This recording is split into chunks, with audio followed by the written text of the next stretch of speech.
Sounds like a good way to lead into a wonderful little chat with the Mayor of Dubbo, Mr. Matthew Dickinson. How are you today? Good, thank you. It's a very mellow song, isn't it? It is. Well, she's great, Lily Allen. Anyway, look, you did have your council committee meeting during the last week, wasn't it? About Thursday. Last Thursday. So you've got a few things to talk about then. Hey, what about the trial for the underground parking sensors and the automatic number plate recognition? That would have been a pretty big topic. Well, it was a topic that caused a little bit of discussion, a little bit of controversy at the council meeting, because we've done some trials. So I'll explain the two trials first and then talk about the discussion at the committee meetings. The first trial we had started back in August 2022, went through to February this year, where we had 150 parking spots in the CBD where we put a sensor in the ground, so literally buried in the ground. When a car moved over that sensor recognised there was a vehicle over the top. If it stayed longer than the allowed time frame for that particular area, then an alert was sent to one of our parking officers. They carried a device, and then they could go there and look at that, make sure it wasn't broken down or a flat tyre or some other legitimate reason, and then they could issue a fine. During that time frame, they issued 1,852 fines using that method. So that was one trial. The other trial was with automatic number plate recognition. And I actually sat in the car and went along and looked at how this operated for a short period, about an hour, a little bit less than an hour. And it was quite fascinating. You'd drive along the street and it would continually take photos of the number plates of their various vehicles. As you then loop back around, if it saw that same number plate in the same spot, so it's using GPS on the vehicle, using automatic number plate recognition, so if it recognised the same number plate in the same spot longer than the allowed time frame, an alert went off inside the car, and then our parking officers driving the car could stop and then issue a fine. Now, we didn't issue any fines with that particular method. It was a trial. We tested over the short time frame we ran that. 157,191 vehicles were photographed, or number plates were photographed, and of those, 2,413 were past their allowed time frame to be parked where they were. So there's a fair few people that are obviously staying for too long. Now, that was interesting because we wanted to try that out and see how that went. The old-fashioned method of marking a bit of chalk on the tyre and then coming back a loop around maybe a bit over an hour later, I think is not the most efficient use of our staff. And businesses down the CBD tell council, they need turnover of cars because they want people to be able to come into their shop. They don't want one car just in the same spot the whole time. Yeah. Exactly right. But some of our councillors at the committee meeting last week said, quite rightly, that it's very unpopular for council to issue a fine. And I agree with that. It is unpopular. But if people don't stay past the allowed time frame, they won't be issued a fine. So it's not bringing in parking meters by stealth. Sydney City Council, for example, generates over $50 million a year from their parking meters and their parking stations, so we're not trying to do that. We would love it if we issued no parking fines in a year, because that would mean that everyone was obeying the rules and everyone was turning over those spots. So this isn't about changing the parking rules, the time frame you're allowed. It really is just about the detection method. So whether it be chalk on a tyre, or the in-ground sensors, or number plate recognition, or whatever other method you come up with, as long as people read the signs and adhere to those signs, they won't get issued a fine. So what we'll do now, the recommendation from the committee meeting was that if our staff want to expand the trial or expand those areas and go into making it permanent, they need to bring something back to council and really just let the community know this is happening. But again, look at those signs, stick to those signs, you won't have a problem. Do you use that money raised to go back into other projects in town when you do get people paying for parking fines? The money that is raised from those fines goes back into just our general revenue, but it costs us money to employ our staff. So I can't tell you if we come out of that a long way in front or a little bit in front. And to us, it's not about raising revenue. It's not a method to raise revenue. It really is to make sure those businesses are protected down in CBD with that constant turnover of parking spots. Yeah, well, that will help, I hope. And well, I like the idea of the sensors in the ground. Well, that seemed to work quite well, and I love the technology and the number plate recognition, but the sensors in the ground work quite good as well. And I did have one person who did complain to me, bitterly complain to me about the sensors in the ground, because they said they kept getting fines when they're parking for too long. And I said, well, the solution to that is easy, don't park for so long. So whatever method we use, if you park for too long, you're probably going to get fined. Oh, well, look, we'll get on to the next topic that might be a little bit more interesting, which is the Dream Festival. Has it become a nightmare or is it still a dream? Very good, Chris, very good. Well, I hope it's not a nightmare. I hope it is still a dream. The dream was started in 2011. It was run by volunteers and we gave it money, I think $20,000 in the first year, then $40,000 a year after that. It got to the stage where it grew too big for the committee and the committee handed it over to council. We've run it for 1 year now as part of that agreement, but we're really saying to the community now, we don't think it's appropriate for our staff to run the Dream Festival. Our staff aren't set up to do that. There's not enough of the staff to do that. They've got other things they're meant to be focusing on in terms of helping all events that come through Dubbo, but not running those events. So we really said to the community, if you want to do something, and maybe you need to basically get back in and volunteer again. So the recommendation from our committee meeting, which will go to council on the 21st of March, is that we do an expression of interest process. We advertise for any community group, organisation, etc. that wants to run Dream Festival, and then they can apply up to that $40,000 with some legitimate reasons, some reasons why they need that money to run the Dream Festival. So my hope from this, Chris, is that it goes through council in that way and that we get community groups going forward and put their hands up and say, we want to run the Dream Festival, we believe we can run it and do a really good job, and we keep the Dream Festival going, but not council running it. I think that's the important part there.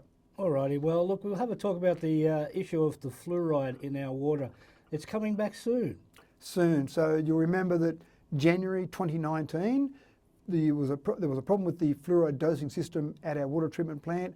It failed, and so water stopped having fluoride added to it back in January 2019. They didn't fix it. The council that they didn't fix it. Don't understand why. It's pretty important. And the other part is that they didn't tell the community. Now, it's actually a breach of the Water Act, 1957 Water Act, to not have fluoride in the water when you've told the community you put it in there. But more importantly, community owns council. I don't understand why the council of the day kept this a secret from the community. When we found out about it, we told the community that there was no fluoride in the water. We think that's important. And we also said we'll fix the problem. Now, I am a little bit disappointed, Chris, and I do apologise to our community. I was hoping by now we would have fluoride back in the water. Unfortunately, the tender we gave to the company to do this, it was a design and construct tender. So it wasn't as if we had a final plan and we just put it out to tender to construct that. In the design process, there have been some various processes they've been going through to come up with the best solution. We've changed from a fluoride that's a liquid dosing system to a dry dosing system that's safer for our staff. Different ways in terms of the handling of that fluoride. So there's been some changes in the design concept along the way. Unfortunately, that's delayed it. We won't have fluoride back in our water till the end of September this year. And again, I do apologise to the community. I would have liked to have seen it in there much earlier than that.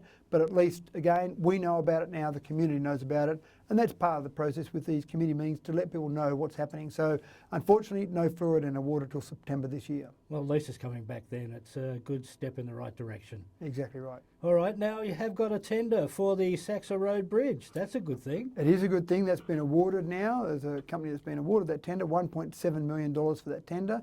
Now, Saxa Road, which effectively joins Wellington across to the Golden Highway, it's a very popular road with people along that road in terms of the residents that live there, but also with people that might be coming through that particular area. At the moment, there's a causeway. That causeway was severely damaged in the 2022 floods, and so that's got limited usage at the moment in terms of who can use that and how it's used. We think rather than repair the causeway, and in fact Fisheries told us that they don't want us to repair the causeway because it's actually in a waterway and they've got some control over that. They wanted a bridge and the residents around the area wanted a bridge. So we've now gone out to tender. We've got a tenderer, a winning tenderer for that bridge, as I said, $1.7 million. There'll be some more work involved around the approaches to that as well. So it'll end up probably being about a $3 million project. We're still looking for funding from government, but we've gone ahead and said we've got to do this. We owe it to the residents, we owe it to the people in the community out there to do this, and that will be much better. So now when you get some rain, some flooding, it'll be, this bridge level will be above the 1 in 100 year flood level. So that's a good step in the right direction. The downside, Chris, is that this takes time. So it'll be April next year before that bridge will be completed. So the residents have got to put up with the substandard causeway and crossing they've got there at the moment for about another 12 months. Well, at least when it's done, they'll be completely happy with what you've done, and that's pretty reasonable, I think, the cost. Well, it's for getting what we're getting there, sure, it is. It'd be nice to spend nothing on that, and we're still hoping to spend nothing because Well, we still want the money fingers crossed. from the government, but I think we need to go ahead and do it, and that's what councillors have decided at this stage. Now, you went to a bit of a special meeting, the regional cities in New South Wales, and you had 15 councils get together and have a bit of a chat in Wagga and Albury. The reason we're doing this interview on Monday, on today, rather than Friday, is because on Friday I was in the car travelling back from Wagga back to Dubbo. And we've got a group called Regional Cities New South Wales. There's 15 cities, as you correctly said. I'm the chairperson of that. And typically in the past, those meetings have been held at Parliament House in Sydney. Every quarter, so 4 times a year, we're meeting in Sydney. And we like to do that there because we get better access to ministers and various government officials we like to talk to. We did talk about it last year, and I suggested the idea of taking one meeting a year on the road to look at some of our member cities. And we talked about that. It takes more time, but there's a lot you learn out of that. So we went ahead with that last year. We went to Lismore and Tweed over 2 days, and that was fascinating to look at the process, the devastation they've had after their flooding events in 2022. It's sad, you're absolutely right, but it was also good to be on the ground and have the 2 mayors there, Steve from Lismore and Chris from Tweed Heads, explain some of the devastation, and even standing in spots, Chris, where we would look above us and there'd be a mark on the wall where the floodwaters were going through, and we're standing there a couple of metres below where those floodwaters went through. It's quite fascinating to see that up front, and we've heard both of those mayors talk about it before, but seeing it is really a little bit different to actually hearing them talk about it. This year we chose Wagga and Albury, so we spent a day in each of those 2 places and looked at a variety of things there.